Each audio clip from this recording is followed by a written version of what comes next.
y jueves de gabinete y viernes pues ya de gira. Entonces lo vamos a formalizar para que puedan ustedes hacer sus calendarios, sus agendas. Ahora quisiera platicarles de dos temas. Uno de la gira, que fue muy interesante. Una parte muy importante es lo que vimos los primeros días, que es las nuevas plantas de generación eléctrica en el norte. Bueno, asistimos a una en Mexicali, y hay otras dos plantas en Sonora, en el norte de Sonora. Entonces son tres plantas que utilizan principalmente gas natural, aunque la de Mexicali también utiliza algo de diésel. Y la planta fotovoltaica de Peñasco, de Puerto Peñasco en Sonora. Esto va a permitir el desarrollo tanto del norte de Sonora como de Baja California.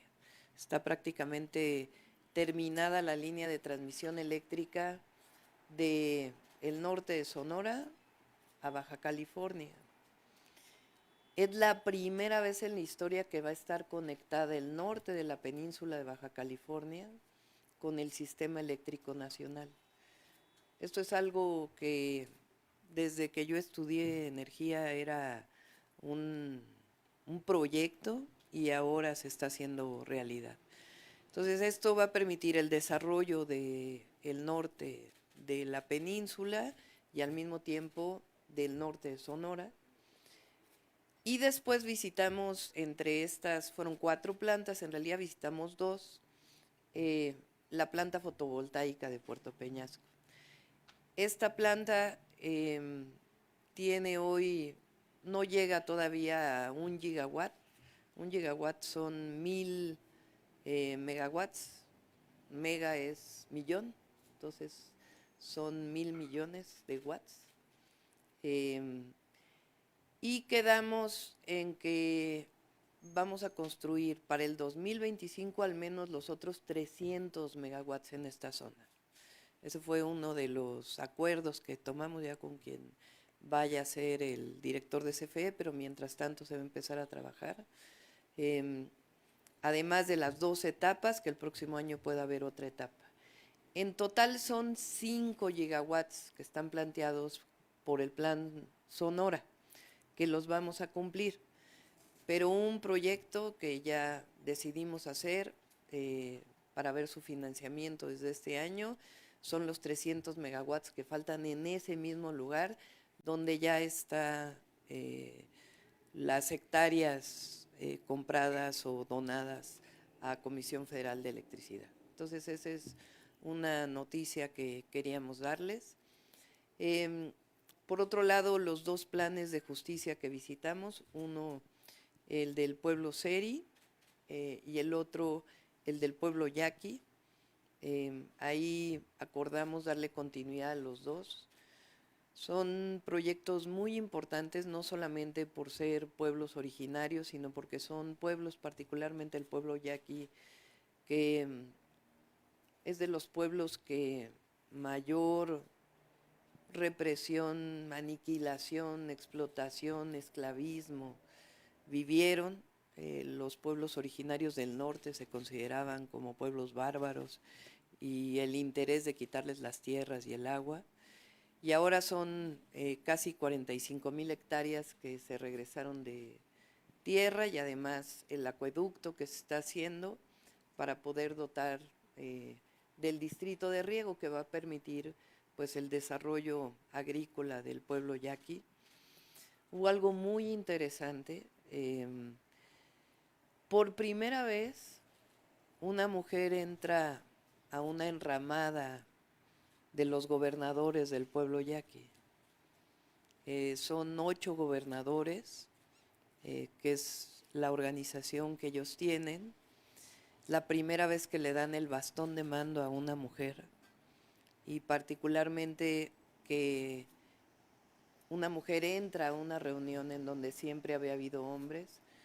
La organización, quien asistió, la organización física, pues son los gobernadores más las autoridades tradicionales, que son varios hombres que se colocan en un rectángulo. En el centro pues estaba el presidente de la República, el secretario de Marina, el gobernador y su servidora. Y después las mujeres se quedan atrás, en la parte de atrás de la enramada. Entonces fue muy simbólico en muchos sentidos porque pues es la entrega al pueblo yaqui de lo que históricamente les fue despojado y al mismo tiempo el que por primera vez una mujer sea reconocida por el pueblo yaqui, pues no solamente lo que soy, presidenta virtualmente electa de nuestro país, sino la aceptación del pueblo yaqui a una mujer. Entonces fue algo realmente muy hermoso, muy simbólico. Y hemos estado pues trabajando también en los planes de justicia, vamos a continuar con todos los planes de justicia, todos los pueblos originarios y lo que ya mencioné también de la reforma constitucional para reconocer en el artículo 2 de la Constitución a los pueblos originarios y afromexicanos como sujetos de derecho con patrimonio propio, que es algo que históricamente se había solicitado y que ahora pues espero que este año sea aprobado en la Constitución. Entonces eso quería comentarles. Comentarles también que hemos estado trabajando ya en el programa de infraestructura, que ya lo vamos a presentar en la próxima semana probablemente. Una de las decisiones que he tomado es que vamos a continuar con los trenes de pasajeros en el país. Entonces, actualmente pues es el Tren Maya y el interoceánico, que ya es de pasajeros. Faltan 2 interconexiones muy importantes del tren interoceánico, uno hacia Dos Bocas, Paraíso, Tabasco, para la refinería, que es un tren de carga, pero también de pasajeros, y también como parte del Renacimiento Maya, proyecto de Huacho Díaz Mena, del gobernador electo, la continuación del tren hacia Puerto Progreso para potenciar Puerto Progreso. La consolidación del Tren Maya como tren turístico, además de tren de pasajeros, como tren de carga, y además hemos tomado la decisión de seguir construyendo trenes. Estamos trabajando, ahora nos vamos a ir hacia el norte.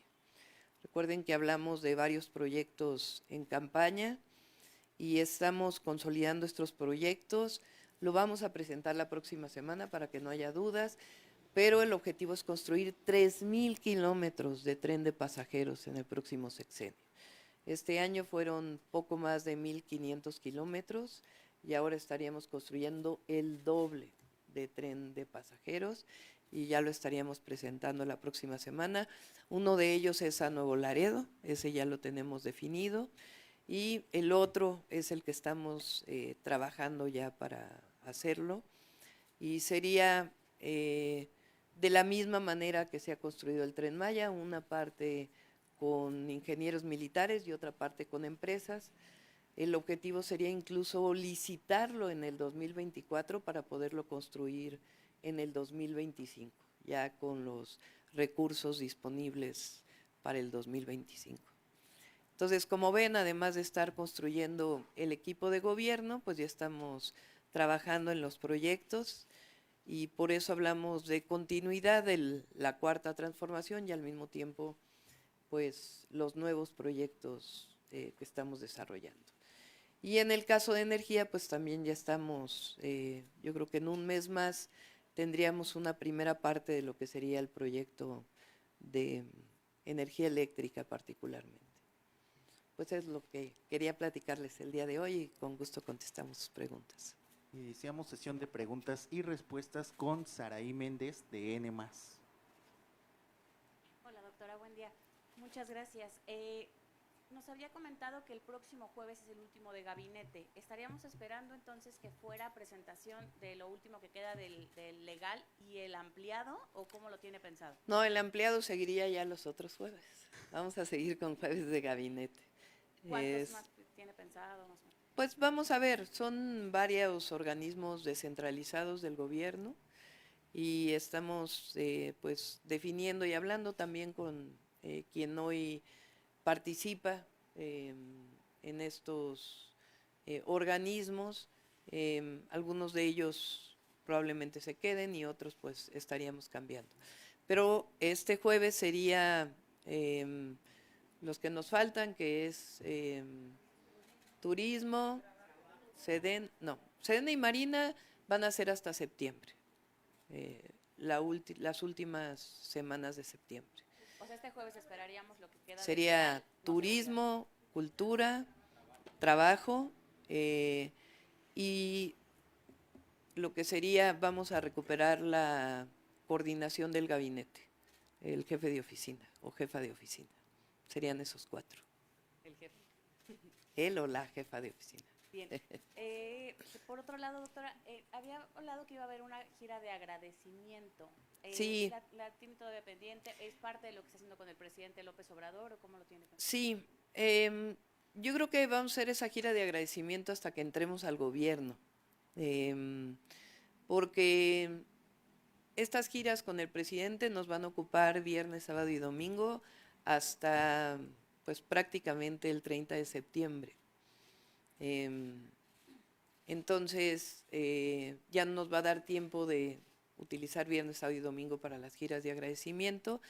Voy a estar llamando a los gobernadores y gobernadores electos y gobernadoras para poder trabajar también con ellos los proyectos, de tal manera que a partir de octubre que entremos vamos a seguir con las giras los fines de semana, viernes, sábado y domingo, para hablar con los gobernadores, para hablar con sus equipos, temas también relacionados con seguridad y mantener los gabinetes de seguridad, y también eventos públicos en donde podamos presentar el proyecto, ya el programa de gobierno por estado.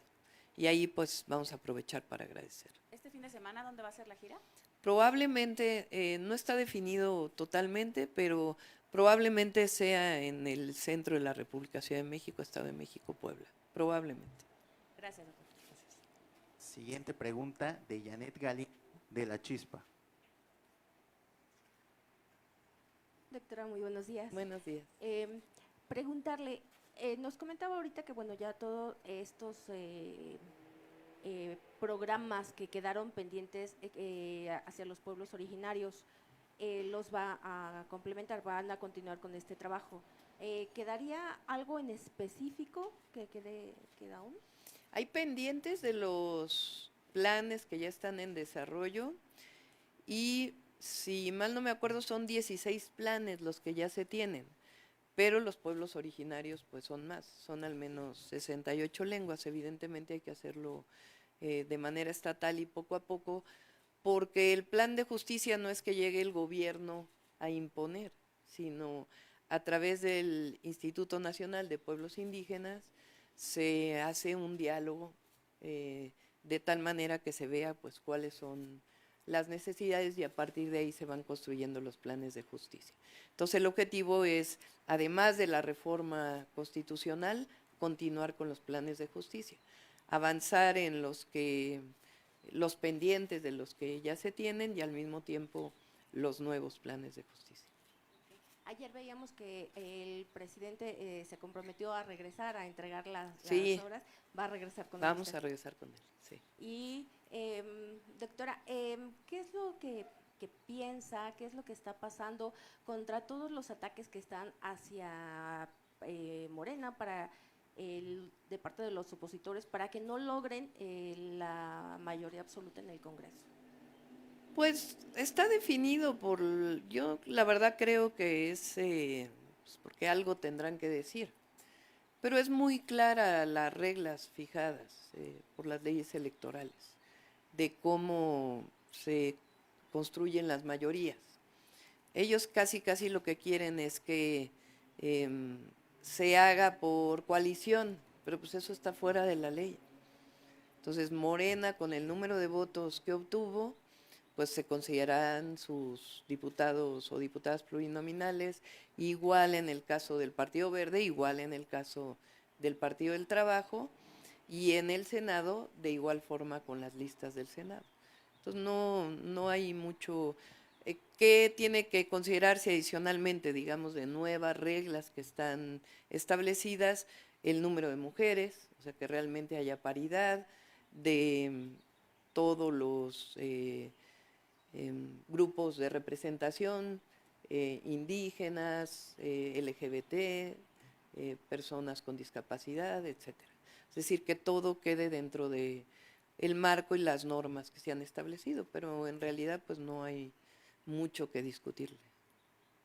Y finalmente, bueno, ahora que se ha dado este trabajo conjunto con el presidente, ¿ha pensado estar usted o la ha invitado el presidente a la última mañanera? No, yo creo que es tiempo del presidente, ¿no? Ustedes que van a la mañanera, pues han establecido una relación con el presidente muy especial y entiendo que ya lo he hecho público, que va a haber de todo, va a haber. Entonces, pues yo creo que hay que darle su espacio al presidente de la República. Continuamos con Angélica Guerrero del financiero Bloomberg. Doctora, buenos días.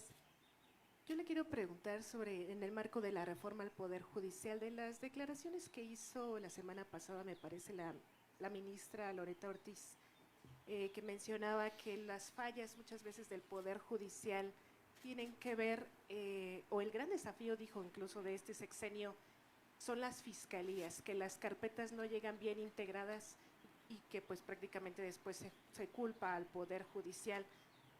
Y la segunda cosa que ella también mencionó es que los ministros, magistrados y jueces deberían de tener el mejor nivel para alcanzar estos puestos, que se tome en cuenta la carrera judicial, que también coincide con varias voces de las que han estado en el Parlamento Abierto.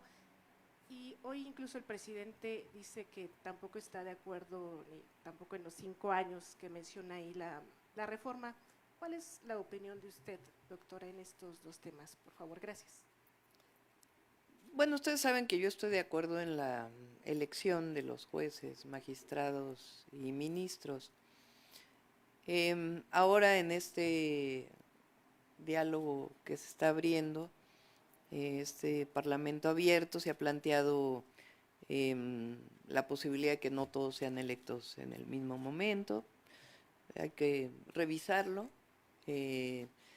Lo otro que se ha planteado es los perfiles de quienes deben llegar ahí.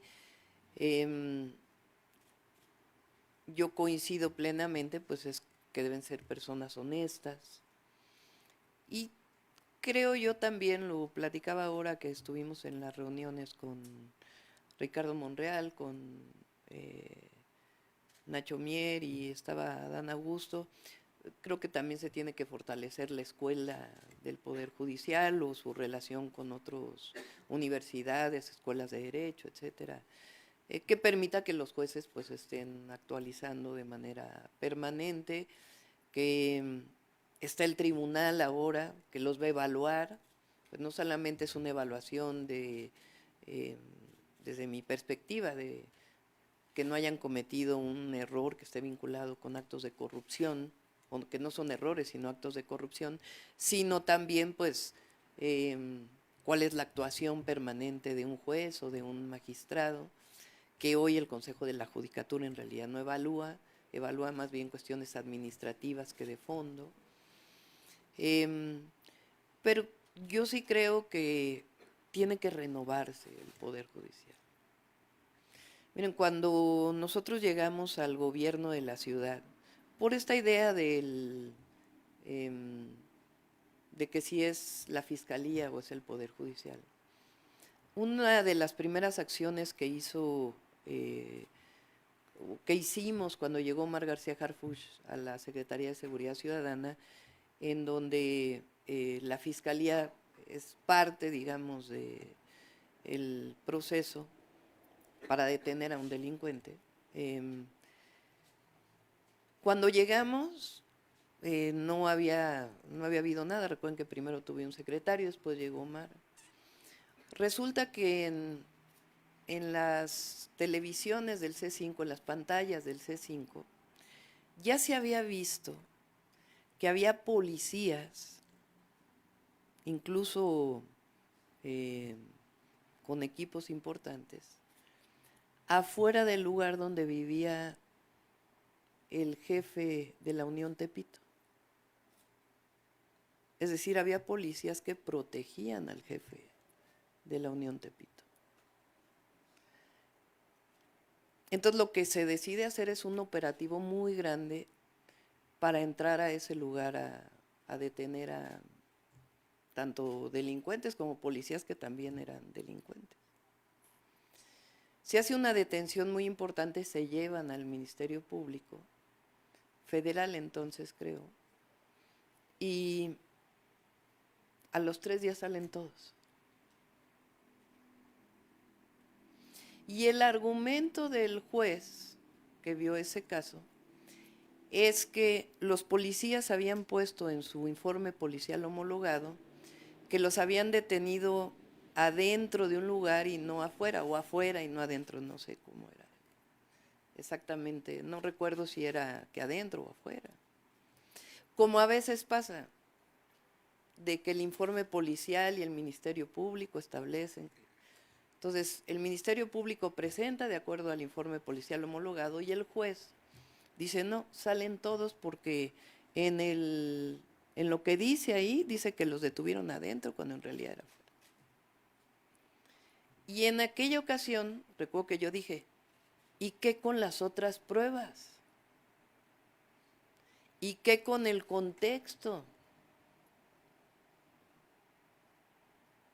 Entonces, queremos jueces que sí, evidentemente, partan de una base jurídica, pero que en su mente tengan la idea, estoy hablando de delincuencia organizada, ni siquiera de otro caso. Sean capaces, pues no solamente de ver si adentro o fuera 504 o 505, sino todas las pruebas adicionales que se están presentando en el caso. También hay casos en donde el Ministerio Público pues presenta mala carpeta. Pero estamos hablando de un poder judicial que es que no tiene una que no es la ciudadanía quien lo elige, que a quien le reporta es al jefe, no al pueblo de México. Entonces, por eso es muy importante la renovación del Poder Judicial. Siempre lo dije en campaña, la paz y la seguridad de nuestro país no solo depende de la policía, que depende del Ejecutivo estatal o de la Guardia Nacional y el presidente o la presidenta de la República. También depende de los ministerios públicos y de los jueces. Pues, ¿qué dicen de los, como dijo hoy el presidente en la mañana, de los sabadazos y la liberación de una cantidad de delincuentes tremendas y la corrupción que hay ahí involucrada? Tiene que mejorarse también, pero vamos a iniciar con el Poder Judicial, que es donde ahí no ha habido renovación.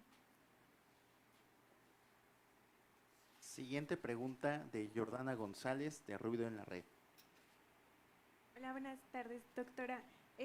Pues saber su opinión sobre lo que pasó este fin de semana con la dirigencia del PRI en esta asamblea en la que se deja atrás el principio máximo de no reelección y pues que Alito Moreno podría ocupar el cargo como dirigente nacional otros 8 años.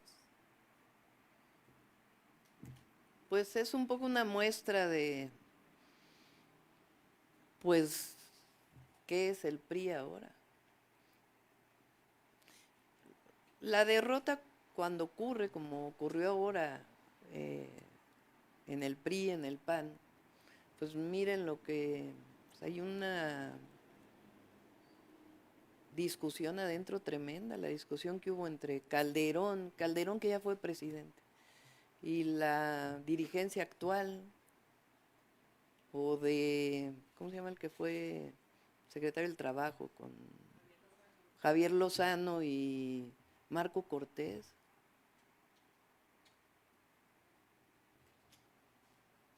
Tienen que renovarse ellos también, pero es cuestión de ellos, ¿no? Ok.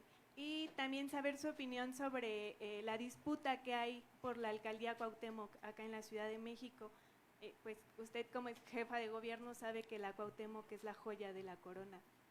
en la Pero, a ciudad. ver, o sea, entiendo que lo que planteó Katy Monreal fue voto por voto, casilla por casilla, que ya está en la legislación electoral. Entonces, ¿por qué no se abren todas las casillas? ¿Qué O sea, piensa de, ¿por qué niegan esa posibilidad? justo qué piensa de que pues Katy Monreal acusa que hay mano de Alito Moreno?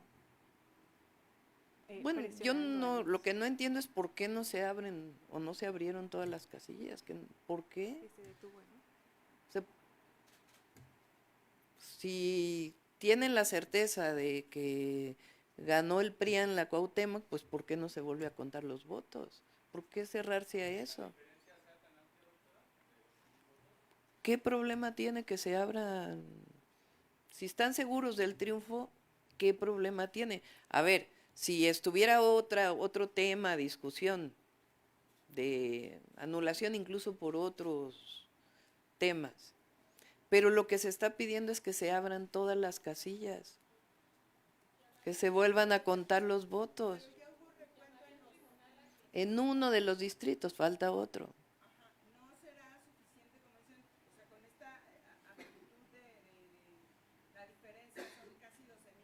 Pero ¿por qué no contarlos otra vez? Se tardan un día, medio día.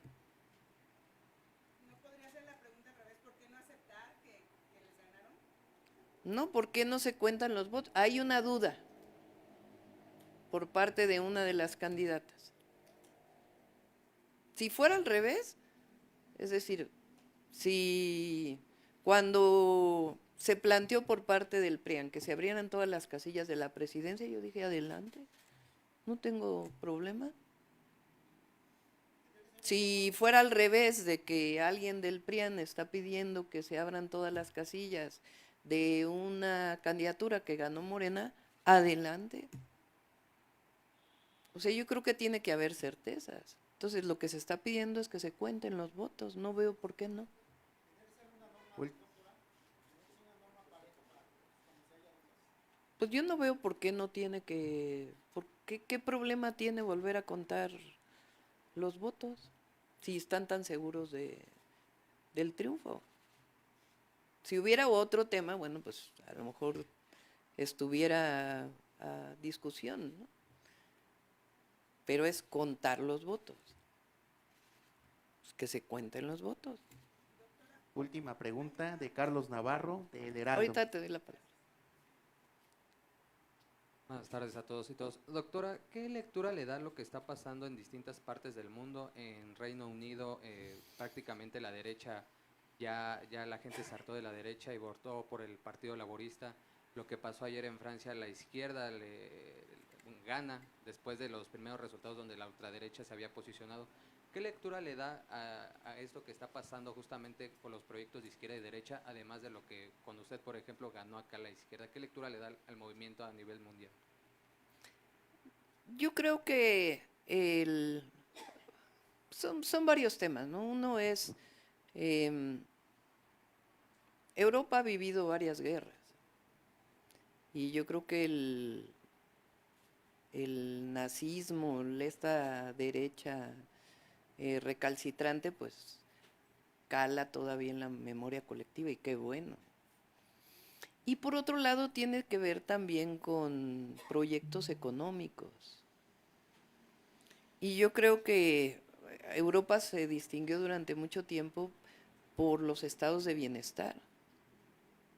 Europa, la mayoría de los países europeos tienen un estado de bienestar muy importante, su sistema de salud, su sistema educativo, que incluso el neoliberalismo no pudo ni siquiera sí disminuyeron, pero no pudieron desaparecerlos. Entonces tiene que ver también pues con que el neoliberalismo que tanto se defendió pues está mostrando sus enormes limitaciones, ¿no? Y también con este proceso unitario que lograron en Francia, los laboristas también, y en el caso de México, de poner siempre los proyectos de nación pues por encima de las personas. Entonces, qué bueno. Gracias. Concluimos conferencia de prensa. A ver,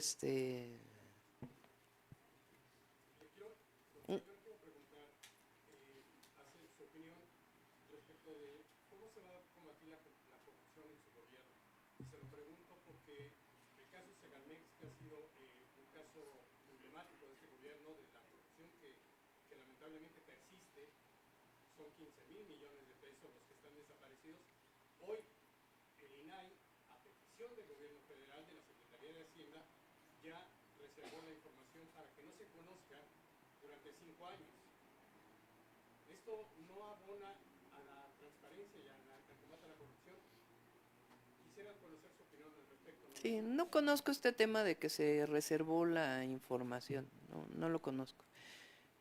Yo creo que tiene que haber transparencia, también han oído mi posición, no necesariamente se requieren institutos de transparencia para que haya transparencia. Y en el caso Segalmex ya hay también detenidos, hay que decirlo, porque ya está ahí la auditoría superior haciendo las revisiones y hay detenciones. Raquel Buenrostro pues es una mujer incorruptible, todo el mundo lo sabe. Y más allá de si conformamos, que era una de las ideas, aquel agencia anticorrupción que nos propuso el exgobernador de Chihuahua, Corral, que estamos revisando, Raquel va a hacer un muy buen trabajo en la función pública. No, pues no conozco el tema, en particular en este tema. Sí, pero no conozco, no.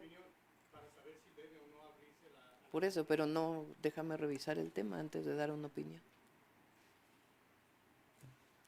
A ver, una más por acá y ya, que levantaron la mano. Acá atrás.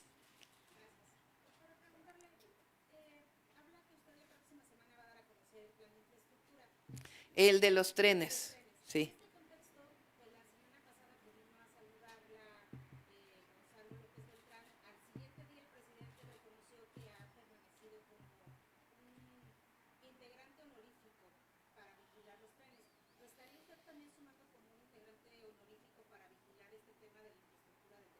No, a ver, Gonzalo no tiene intención de trabajar en el gobierno de la República. Coincidió que estaban aquí Jesús Esteva, que vino a saludarme, a felicitarme, no habíamos tenido la oportunidad de platicar. Yo, a los hijos del presidente los conozco desde muy pequeños, entonces pues hay cariño y a eso vino, pero él no va a trabajar en el gobierno.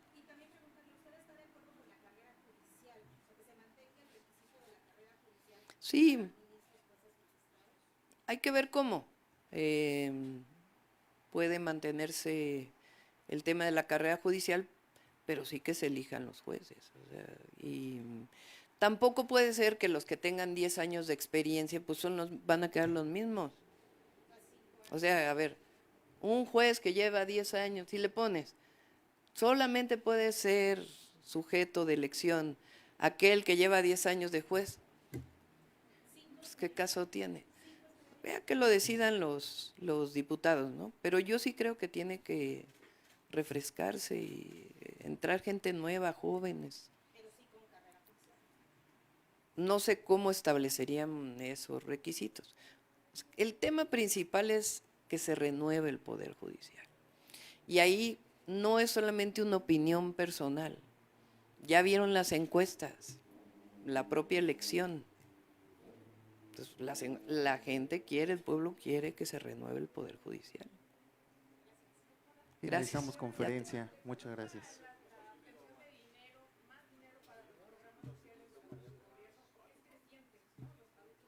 Ya está contemplado, está contemplado.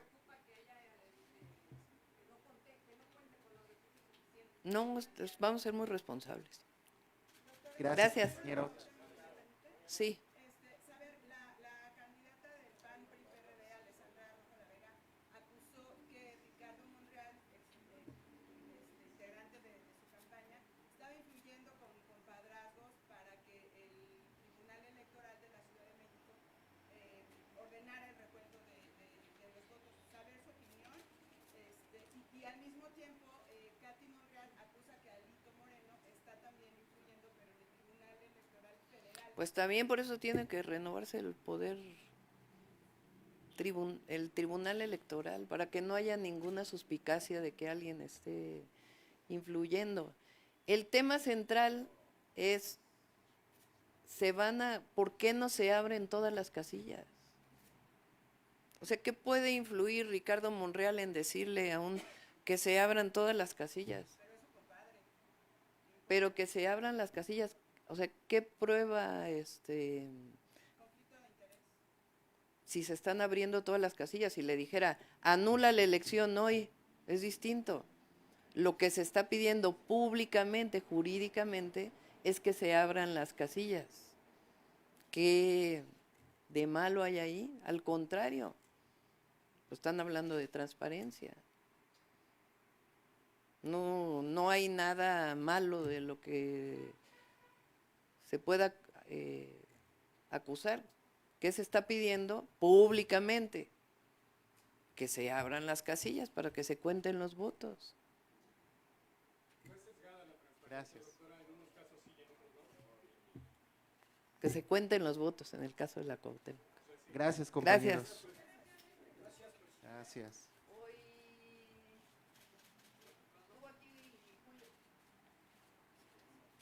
Estuvo Julio Verdegué, quien es el próximo secretario de Agricultura y Desarrollo Rural, y